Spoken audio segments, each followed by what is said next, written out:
Hello बच्चों, आज के इस वीडियो में हम लोग देखने वाले हैं क्लास 7 इंग्लिश का चैप्टर नंबर 5 है आप लोग का। आई हैड ए डव, मेरे पास एक कबूतर था। ठीक है ना। तो इस वीडियो में हम लोग इस चैप्टर का संपूर्ण क्वेश्चन आंसर करने वाले हैं। तो वीडियो को पूरा अंत तक देखिएगा और यदि अच्छा लगेगा तो लाइक कर लीजिएगा और चैनल को भी सब्सक्राइब कर लीजिएगा। तो बाबू यहाँ से आप लोग का क्वेश्चन नंबर 1 जो है ये स्टार्ट होता है। आप लोग देखिए क्वेश्चन नंबर B.1 का 1 कहता है आंसर दीजिए क्वेश्चन ऑरली। क्वेश्चन का जवाब आप लोग को क्या करना है, मौखिक रूप से देना है। फर्स्ट क्वेश्चन कहता है how did the dove die, जो कबूतर था बाबू वो कैसे मर गया था। ठीक है ना, बताना है आप लोग को।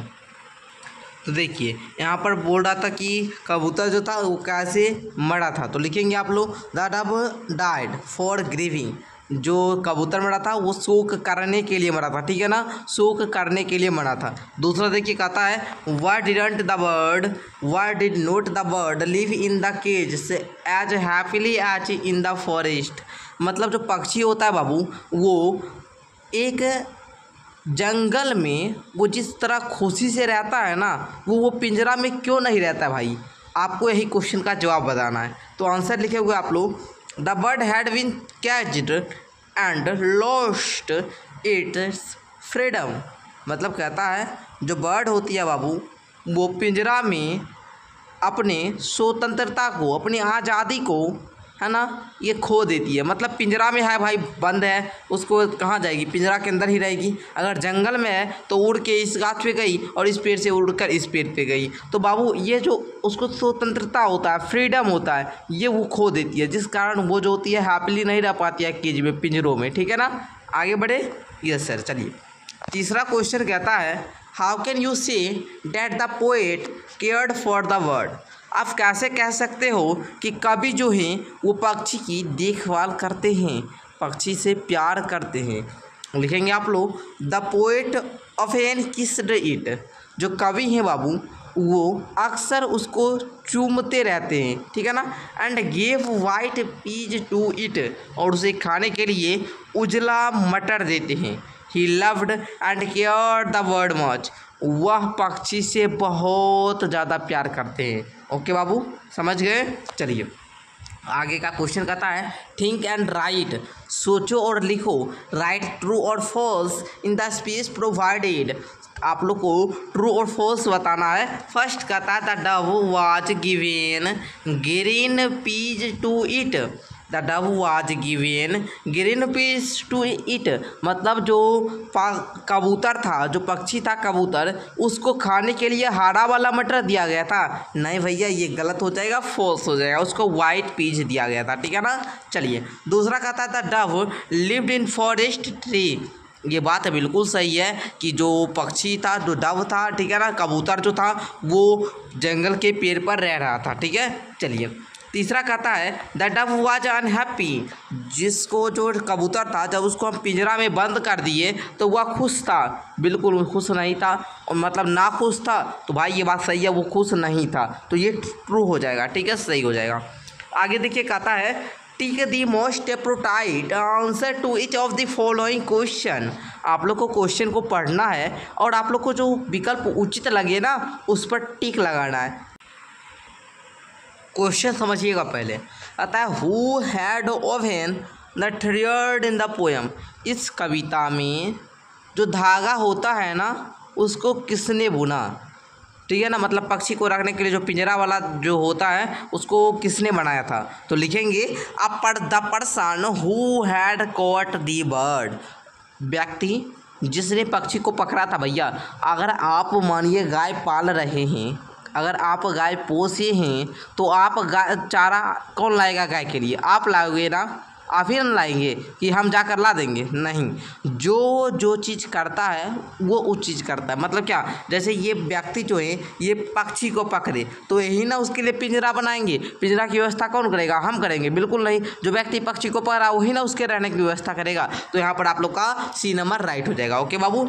चलिए सेकंड कहता है the person who has caught the dove felt that the dove has no reason to give grieve because, मतलब जो व्यक्ति जो कबूतर को पकड़ा था ना, उसको जो महसूस कर रहा था कि डव के पास कोई रीज़न नहीं है, ठीक है ना, उसके जो रीज़न है बाबू शोक करने का वो कोई रीज़न नहीं। क्यों? क्योंकि भाई उसकी देखभाल की जाती है, ठीक है ना। इसका ए नंबर राइट हो जाएगा, फर्स्ट वाला जो है यही आप लोग का राइट हो जाएगा, आप लोग का है 2 का ए नंबर राइट हो जाएगा, ठीक है। आगे बढ़ते हैं। आगे का क्वेश्चन आप लोग का कहता है आंसर द फॉलोइंग क्वेश्चन का जवाब आप लोग को बताना है। What happens to dove in the poem, इस कविता में डव के साथ क्या होता है, लिखेंगे the dove die in the poem, इस कविता में जो डव होती है वो मर जाती है, ठीक है। आगे देखिए सेकंड क्वेश्चन कहता है pick out the line which shows that the poet to care of the dove, मतलब वैसा लाइन आपको बताना है, वैसा लाइन आप लोग को दिखाना है जिसमें कवि जो है वो कबूतर की बहुत ज़्यादा देखभाल करते हैं, ऐसा आपको बताना है कौन सा लाइन में ऐसी बात कही गई है। तो लिखेंगे I kissed you oft and gave you white peas, मतलब मैं डव को बहुत बार चूमता था। अगर मानिए हमको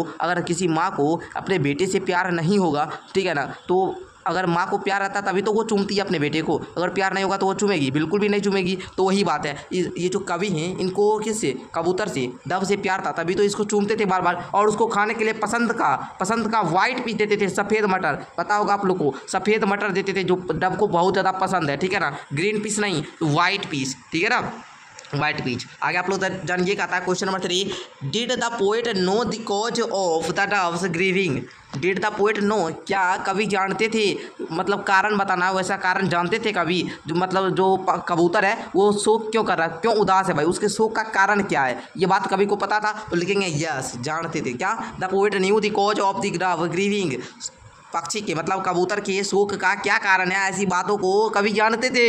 ही knew that the bird lived happily in forest but it was sad in the cage, वो जानते थे ये बात को कि पक्षी जो है वो खुशी जंगल में रहना पसंद करता है, वो इस कैद में पिंजरा में उदास था, ठीक है ना, समझ गए। नेक्स्ट देखिए आप लोग का कहता है the poet calls the dove with different name in the poem one has been written you for you can you identify the other names, मतलब कहता है जो पोएट है कवि वो डव को विभिन्न नामों से इस पोएम में क्या पुकारते हैं। One has been written for you, एक आपके लिए दिया गया है, can you identify the other name, क्या आप दूसरा नाम को बता सकते हैं? तो लिख लेंगे बाबू, क्या क्यों नहीं लिखेंगे, लिखेंगे पहला स्वीट डव बोलते हैं ना, स्वीट डव, ओ स्वीट डव मर गई बाबू ये बोलते हैं। उसके बाद स्वीट लिटिल फीट ये बात बोलते हैं, स्वीट बर्ड बोलते हैं, प्रीटी थिंग बोलते हैं, प्यारी वस्तु बोलते हैं, ठीक है।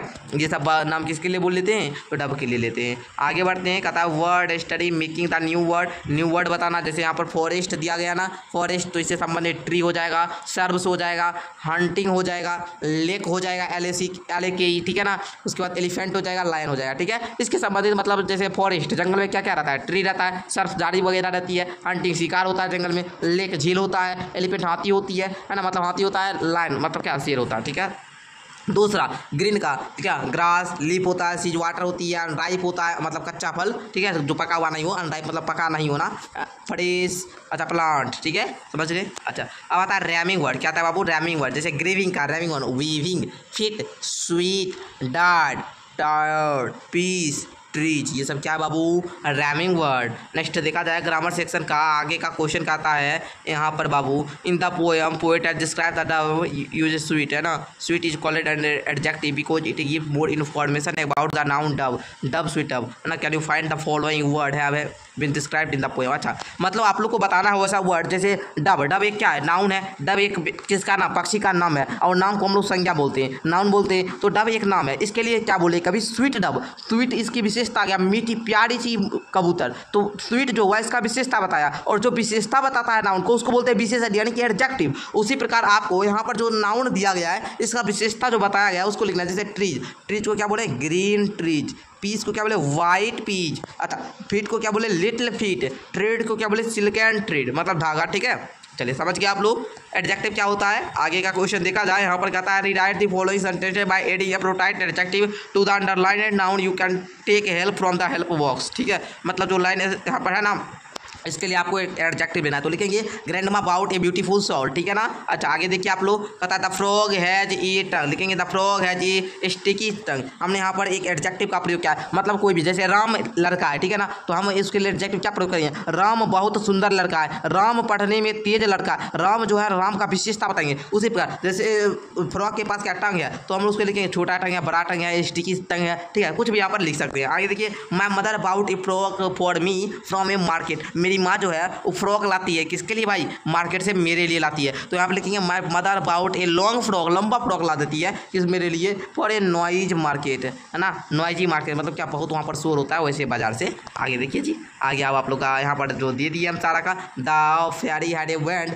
लिखेंगे the fairy had a magic wand. इस प्रकार हम सारे का विशेषता बताने वाले शब्द को सबको दे दिए हैं, आप लोग जरा ध्यान से समझिए। उसके बाद अब आप लोग का आगे का क्वेश्चन क्या आता है बाबू, ट्रांसलेशन। क्या आता है, ट्रांसलेशन। यहाँ पर स्टेंजा दिया गया है, इसको पढ़कर ट्रांसलेट करना है। कहता है I had a Dove and the sweet Dove died and I about it died for of living. तो यहाँ पर अब सीधा हिंदी बता देते हैं, मेरे पास एक कबूतर था और वो प्यारा कबूतर मर गया और मैंने सोचा कि दुख से मर गया, उसे दुख किस बात का होगा, उसके पैर बंधे थे, उन्हें मैंने ही अपने ही हाथों से रेशमी धागा से बुना था।